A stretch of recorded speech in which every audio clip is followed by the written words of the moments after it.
Hadith. The Prophet says to take a bath. This is Sahih al-Bukhari, number 2071. This is narrated by Aisha.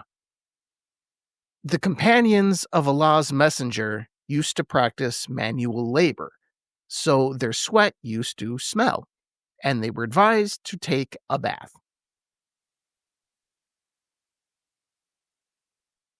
That's it. I'm keeping it light this episode, so yes, that is the actual hadith, the whole thing.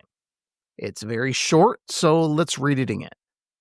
The companions of Allah's Messenger used to practice manual labor, so their sweat used to smell, and they were advised to take a bath. That's it. Now, seriously speaking, this hadith, and I actually mean this hadith is extremely unique, which is part of the reason I'm using it here. Now, it's unique in that this is the first time that I have ever been scrolling through hadith collections, and I read something, and then I just burst out laughing.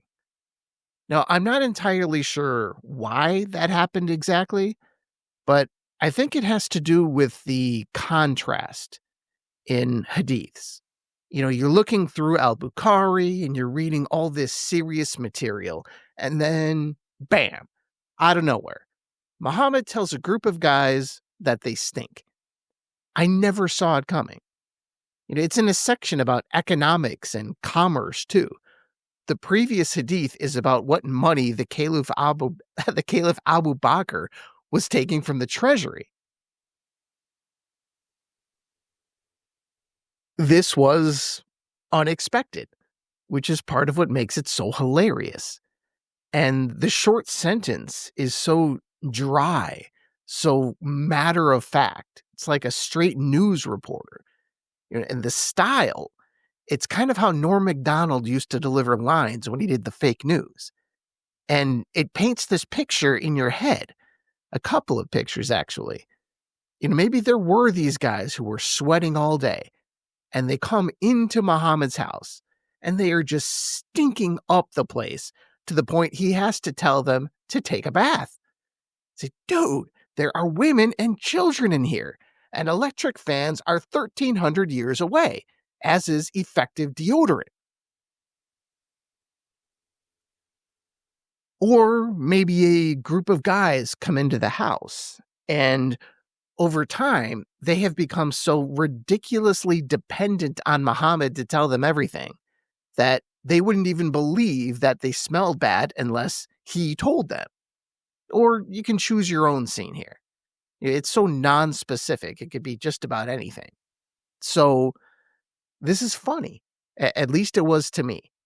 And you don't get to laugh too often reading this sort of material, so I thought I'd share that. But there is something to be learned here as well. Two things, actually. For one thing, Muhammad was really into hygiene, and Muslims had to wash a ton anyway just because of the ritual prayers. And then the second thing, this really is the nature of the hadith. They collected everything they possibly could find about whatever Muhammad said from a believable source.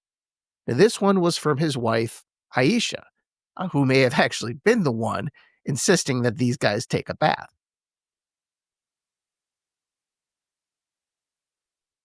And so you have all this raw data that is just poured into these hadith collections, and they are curated a bit, but not so much on what they think is crucial.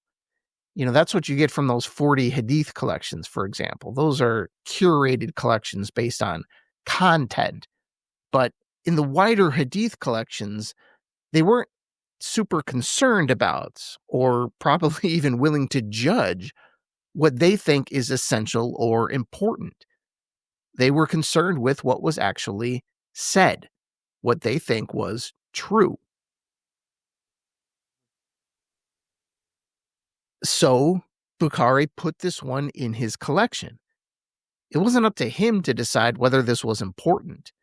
It was something the Prophet said, and from a good source, so it's in. Now, whether it's the state of the soul or the state of the sweat glands, it doesn't really matter. It all gets thrown in. So, if you are around someone who stinks, and you're wondering whether it would be sinful to tell them about it, well, here is a theological justification, if that person is a Muslim at least, to go and tell that person, hey, you stink. Go take a bath. Thank you, and I'll talk to you next time. Inshallah.